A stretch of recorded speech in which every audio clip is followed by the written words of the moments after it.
Hello everyone, in this video we will discuss about plsql exception. So let's start. When we write the code in plsql, then we get lot of errors. Those errors can be two types, compile time error or runtime error. So first we'll see compile time error. Compile time error occurs due to syntax errors, undeclared variables or wrong data type, etc. So generally compiler detects this compile time error and we developer need to fix the error, and we cannot handle this error using the exception. Then we have runtime error, which occurs during the execution of the program after the successful compilation, and exception has a major role for the runtime error. Exception is used to handle the runtime error gracefully so that program can respond appropriately without any crashing. Now we'll see type of exceptions. So we have two type of exception, predefined exception and user defined exception. So predefined exception are those which are already defined by the plsql. The examples are no data found, too many rows, zero divide. Apart from predefined exceptions, we have user defined exceptions, where developer can define their own exception using the REST statement. This allows custom error handling based on specific business logic. Now we'll see the basic syntax of exception handling. So here you can see within begin end we can write the executable statements, and after the executable statements we can write the exception section where we have to mention the keyword exception, and after that we can use different exception and handle the error using the exception. Now we'll see few examples to understand the user defined and predefined exceptions. So first of all, I'll create a table called department where we have three columns: department ID, which is primary key, department name and location. So let's create the table first. So you can see table department is created. Now we'll create a procedure department underscore proc where we have three parameters: p department ID, p department name and p location. The value of this parameter will pass when we call this procedure. And in this procedure we have two begin end block. In the first begin end block we are getting the location from the department table by passing the department name, and after getting the location we are just printing that location using dbms output dot put underscore line. And after that we have one more begin end block where we are inserting the department ID, department name and location into the department table, and after the successful insertion we are printing that department is added successfully. Now in both the begin end block we'll add the exception, but before that let's compile the procedure.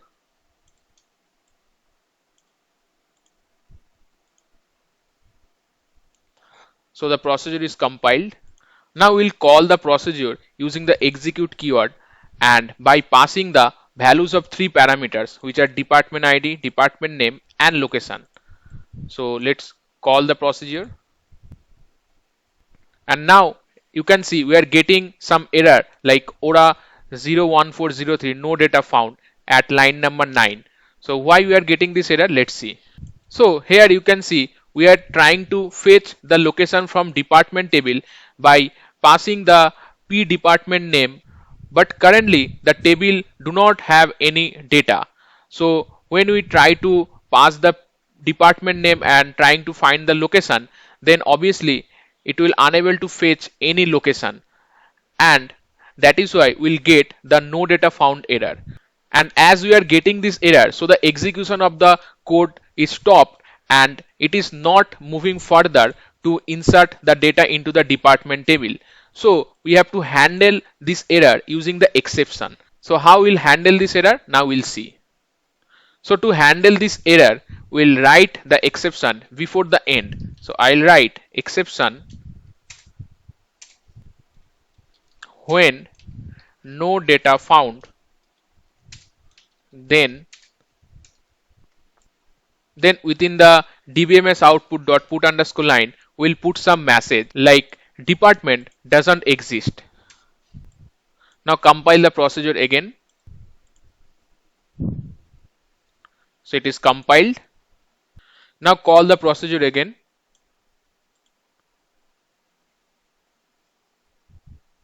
So here you can see we are getting the message department doesn't exist, and after that we are getting department is added successfully.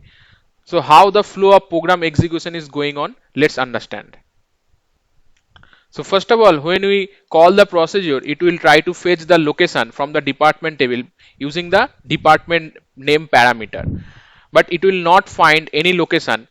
So that is why it throws error, and exception will catch that error, and it will move to the exception section where it will find the exception no data found, which is a predefined exception. That means Oracle is already defined this exception. We just need to use the exception, and this exception will handle the error of no data found only, and it will print the message department doesn't exist.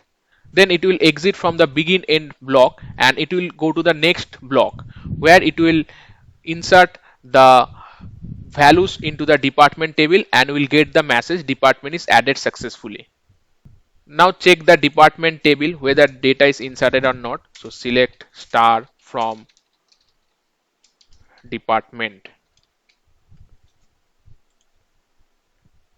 You can see the data is there in the department table.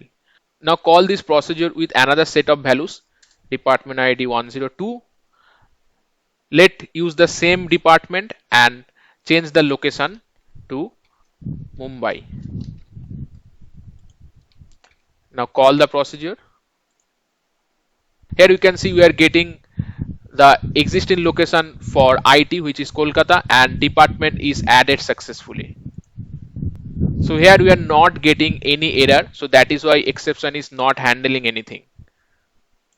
Now check the department table. So you can see two rows are there in the department table. Now let's try with another location and change the department ID to 103. Now call the procedure again.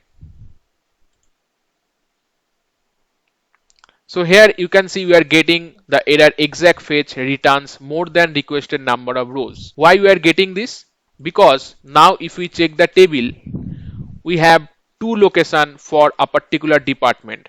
So that is why in the select query we are getting multiple location for a particular department name, but we are trying to store the location in a variable, but that is not possible. So that is why we are getting that error. Now we can also handle this error using a predefined exception, which is too many rows. So I'll simply copy this part and paste it below. And now instead of no data found, we have to use another exception, which is too many rows. And now I'll put the message like the department has multiple locations. So now this is the exception which will handle the multiple values error. So now compile the procedure and call it again. So it is compiled now. Now call it again. So you can see we are getting the message department has multiple locations and department is added successfully. So the multiple values error that we are getting in this particular select query, now this too many rows exception is handling the error, and it is going into the next block to insert the values into the department table. Now check whether the values are inserted into the department table or not. So you can see the values are inserted into the department table. So this no data found and too many rows, these are examples of predefined exceptions. There are a lot of predefined exception we can use in PLSQL. Now we'll see one more predefined exception that we'll use in the second block. So before the end, we'll put the exception. The exception name is others. So basically this others can handle any type of errors. So we can use this exception when we don't know what kind of error we can get. And in the dbms output put underscore line, you can see we are using SQL code and SQL ERRM. This SQL code will provide us the error code of the error, and the SQL ERRM will provide us the error message of that particular error, so that we can identify the error and we can fix that. Now we'll compile the procedure, we'll format it and we'll compile. So it is compiled now. So now while calling the procedure, I'll not change the department ID, rather I'll change the department name. But as department ID is a primary key, so obviously it it will not allow to insert the same ID. So let's see what output we'll get. So here you can see in the first line we are getting department doesn't exist. This is coming from the first block, as the HR department is not there in our table. And in the second block we are trying to insert the same department ID, but as the department ID is a primary key, obviously it will not allow, and that is why it will throw an error of unique constant or primary key, and that error will handle by the exception called others, and it will provide us the error code and error message. So here you can see the error code is -1 and the error message is ORA 00001 unique constraint violated. So this is how we can use the predefined exception in PLSQL. And these are some examples of the predefined exception which are used mostly in PLSQL. Now we'll see the user defined exception. So first I'll create a table called account where we have two columns, account ID and balance. So I'll create this table and insert few data into this table.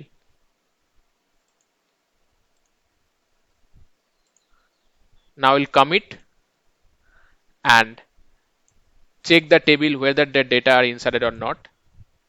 So you can see 3 rows are there. Now we'll use a PLSQL anonymous block to understand the user defined exception. Here you can see in the declaration section we have declared two variables which are vbalance and vwithdrawal. So vbalance will store the account balance and vwithdrawal will store the withdrawal amount. And we also declared one user defined exception which is insufficient underscore funds. In case of predefined exception we can directly use that, but in case of user defined we have to define our own exception. That is why we define this exception. Now in the begin end block, first of all we are fetching the balance from the account table by passing the account ID, and we are storing that balance in the v underscore balance variable. And when we run this code, we'll pass the withdrawal amount using the bind variable withdrawal underscore amount that will store in the v underscore withdrawal variable. And now if the withdrawal amount is greater than the balance amount, obviously withdrawal is not possible. In that case we'll raise this exception insufficient underscore funds using the raise keyword. And when we'll raise this exception, it will ignore the rest of the code and it will go to the exception section where we are using the exception insufficient underscore funds. So simply it will provide us the message like withdrawal amount exceeds balance, and if the withdrawal amount is not greater than balance, then obviously it will go to the else part and it will update the account table as balance equal to balance minus withdrawal amount by using the account ID. And we are also using the predefined exception others, which will handle any type of error apart from this particular error. Now we'll run this code.